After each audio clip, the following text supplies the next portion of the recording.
नमस्कार, मैं हूं डॉक्टर भारती मक्कड़। स्वागत करती हूं आपका आयुरस हीलिंग हब में। आज हम बात करेंगे सफ़ेद दाग से जुड़ी स्किन केयर टिप्स की, जिससे फॉलो करके सफ़ेद दाग जल्दी से ठीक हो सके। अगर आपको सफ़ेद दाग है या आपके घर में किसी को सफ़ेद दाग है या आपके फ्रेंड सर्कल में किसी को सफ़ेद दाग है और आप जानना चाहते हैं कि सफ़ेद दाग की कंडीशन में स्किन की केयर किस तरह करनी चाहिए या अपनी स्किन का ध्यान कैसे रखना चाहिए, तो आज इस वीडियो को अंत तक ज़रूर देखिएगा। आइए शुरू करते हैं।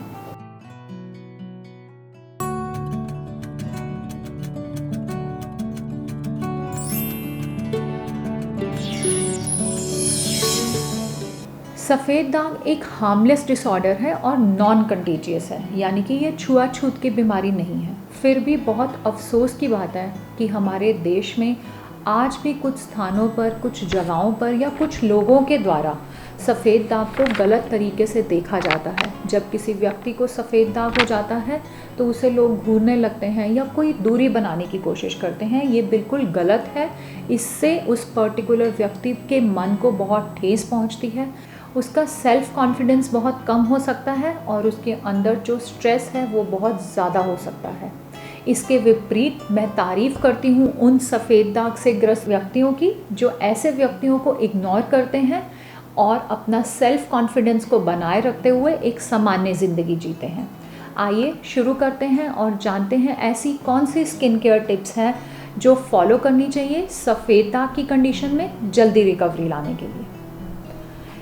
इसमें सबसे पहले मैं बताना चाहूँगी कि सफ़ेद दाग की कंडीशन में ये ध्यान रखना चाहिए कि कहीं हमारी स्किन में ईचिंग तो नहीं है, क्योंकि जो ईचिंग है वो ये बताता है कि सफ़ेद दाग बढ़ सकता है, चाहे ये ईचिंग सफ़ेद दाग पर हो या सफ़ेद दाग के अलावा किसी अन्य जगह पर हो। हालांकि जब आप ठीक हो रहे होते हैं, जब पिगमेंट आ रहा होता है और आप कोई दवा लगाकर धूप में जा रहे होते हैं, तब भी आपको थोड़ी बहुत ईचिंग हो सकती है। वो ईचिंग सामान्य है, पर बिना ऑइंटमेंट लगाए ईचिंग का होना या अत्यधिक ईचिंग का होना ये अच्छी निशानी नहीं है।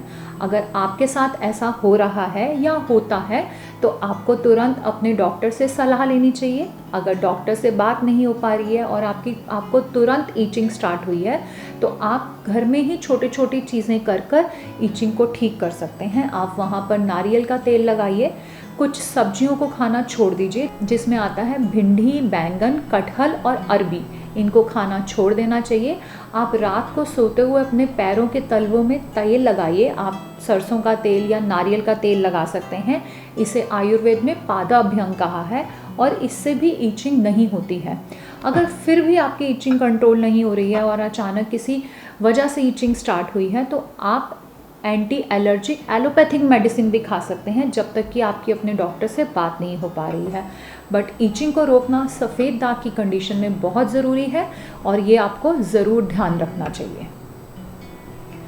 दूसरी बात जो मैं बताना चाहूँगी वो ये कि अक्सर लोगों को ये ध्यान ही नहीं होता कि उनकी स्किन काफ़ी ड्राई हो चुकी होती है। मैं बात सफ़ेद दाग की नहीं, पूरी ऑल बॉडी की कर रही हूँ।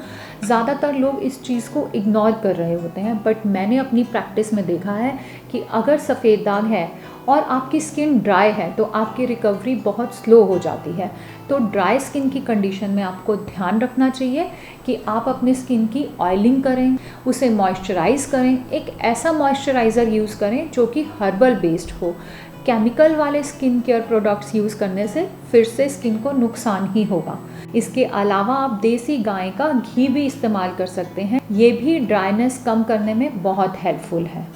नेक्स्ट जो बहुत ही इम्पॉर्टेंट पॉइंट मैं आपको बताना चाहूँगी कि आपको किसी भी तरह की इंजरी, चोट या ट्रॉमा से बचना चाहिए। अगर आपकी स्किन पे कोई चोट लगती है तो वहाँ सफ़ेद दाग बन सकता है। अक्सर मुझे लोग पूछते हैं कि चोट तो कोई भी नहीं चाहता कि उसे लगे, तो चोट का तो हम ध्यान ही रखते हैं और फिर भी अगर कोई चोट लगनी हो तो लग ही जाती है। यहाँ मैं बताना चाहूँगी कि चोट का मतलब छोटी छोटी चोट से भी है। मैं आपको एग्जाम्पल देकर समझाना चाहती हूँ। जैसे मान लीजिए जो महिलाएं आटा गूंथती हैं वो इस तरह से आटा गूंथती हैं और रोज़ उनके एक ही जगह पर प्रेशर पड़ता है।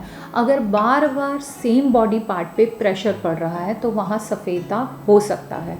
इसी तरह अगर आप आर्टिफिशियल या कोई भी ज्वेलरी पहनते हो, आपने गले में चेन पहनी है या पाँव में पायल पहनी है और वो बार बार आपकी स्किन से रगड़ खा रही है, रोज़ आपको लग रही है, तो वो एक तरह की चोट है, उससे आपको बचना चाहिए। अगर आपने कोई इयररिंग पहना है जो कि पक रहा है और वहाँ बार बार चोट लग रही है, तो ऐसे भी आपको सफ़ेद दाग हो सकता है, आपको ध्यान रखना चाहिए। जो लोग पान खाते हैं या तंबाकू खाते हैं, तो वो पान जो है होठों के आसपास लगता है और केमिकल होने की वजह से वहाँ पर बार बार स्किन में रिएक्शन होता है, वो भी एक तरह की चोट है। तो आपको कोई भी ऐसी चीज़ नहीं करनी है जिससे आपकी स्किन में घर्षण हो, स्किन रगड़ खाए या स्किन पे ज़्यादा प्रेशर पड़े। आपको वो कपड़े भी नहीं पहनने चाहिए जो ज़्यादा टाइट हों। कुछ लोग ऐसी पैंट्स या जीन्स पहनते हैं या बेल्ट को बहुत टाइट से कस देते हैं। अगर वहाँ स्किन पे प्रेशर पड़ता है और बार बार प्रेशर पड़ता है, तो वहाँ पर सफ़ेद दाग की उत्पत्ति हो सकती है। इसके अलावा से कई बार ऐसा जूता पहना जाता है जो कि काफ़ी टाइट होने की वजह से लगता है और चोट पहुँचाता है। अगर जूते की रगड़ भी बार बार लगती है और जूते से भी चोट पहुँच रही है, तो वहाँ पर भी सफ़ेद दाग हो सकता है। तो ऐसी कोई भी कंडीशन जिससे आपकी स्किन पर प्रेशर पड़ रहा हो, बार बार हो रहा हो या स्किन पे रगड़ हो रही हो, वो सब चीज़ें जो हैं सफ़ेद दाग की उत्पत्ति कर सकते हैं। तो आपको चाहिए कि आप अपनी स्किन का ध्यान रखें, स्किन को किसी भी तरह के प्रेशर से और रगड़ से बचाएं। नेक्स्ट पॉइंट जो मैं बताना चाहूँगी वो ये कि एक सफ़ेद दाग की कंडीशन में व्यक्ति को चाहिए कि वो अपनी स्किन को बहुत जेंटली केयर करे, यानी कि बहुत हार्शली हैंडल ना करें। अगर जैसे स्क्रब का इस्तेमाल किया जाता है, तो मेरे ख्याल से सफ़ेद दाग की कंडीशन में आप स्क्रब का इस्तेमाल नहीं करो, क्योंकि जब आप उसे हटाते हो या मलते हो तो वो स्किन से रगड़ खाता है। ये बिल्कुल भी अच्छी कंडीशन नहीं है। इसकी जगह आप कोई क्रीम बेस्ड जेल का इस्तेमाल करो जिसका टेक्सचर सॉफ्ट हो।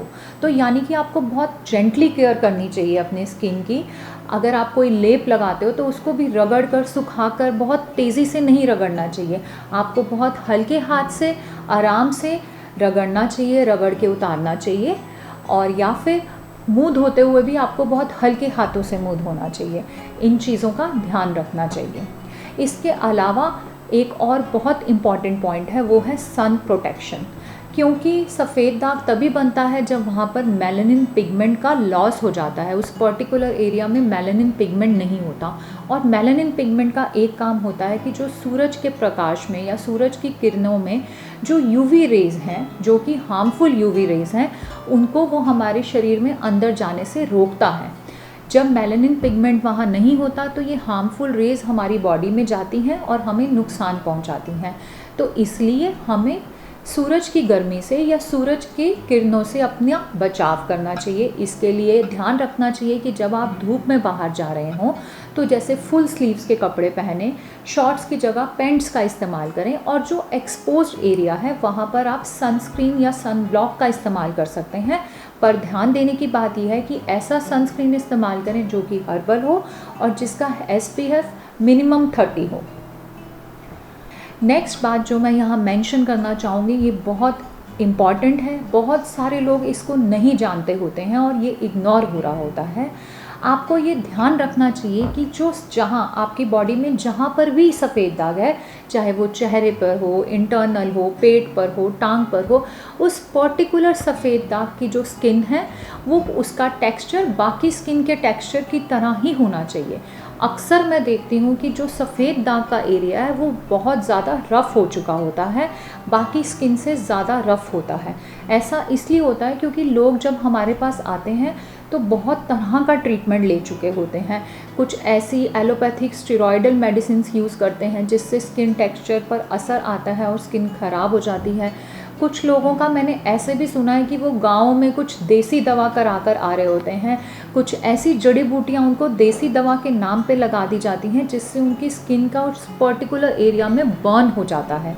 वो स्किन यानी कि वो सफ़ेद दाग का एरिया बाकी स्किन से बहुत ज़्यादा या तो स्मूथ हो गया होता है अगर वहाँ पे बर्न हुआ है पहले, या फिर कई बार बहुत हार्श हो गया होता है। दोनों ही कंडीशन में रिकवरी आना मुश्किल है। तो ऐसी कंडीशन में चाहिए कि आप अपने सफ़ेद दाग वाली स्किन की ज़्यादा केयर करें। वहाँ पर आप बार बार अगर नारियल का तेल लगाते हैं, दिन में 2-4 बार कोई अच्छा मॉइस्चराइज़र लगाते हैं, तो उस जगह पर, सफ़ेद दाग वाली जगह पर आपकी स्किन धीरे धीरे सॉफ्ट होती चली जाएगी और उसका टेक्सचर वैसा हो जाएगा जैसी आपकी नॉर्मल स्किन का है, और फिर आपकी रिकवरी की स्पीड बहुत बढ़ जाएगी। तो इस चीज़ का आप बहुत ध्यान रखें। अगर आपको लगता है कि आप बार बार तेल लगाते हैं और फिर भी आपकी स्किन नॉर्मल नहीं हो रही है, तो अपने डॉक्टर से इसके लिए ज़रूर बात करें। ये बहुत ज़रूरी है कि आप अपने डॉक्टर को अपनी बात खुलकर बता सकें और उनसे डिस्कस कर सकें कि आपकी स्किन में क्या दिक्कत आ रही है और किस तरह से उसे दूर किया जा सकता है। अगर आप मेरी जानकारी से संतुष्ट हैं, आपको आज का वीडियो अच्छा लगा, तो आप ज़रूरतमंद को मेरा वीडियो शेयर कीजिए, मेरे वीडियो को लाइक कीजिए और मेरे चैनल को सब्सक्राइब करें। धन्यवाद।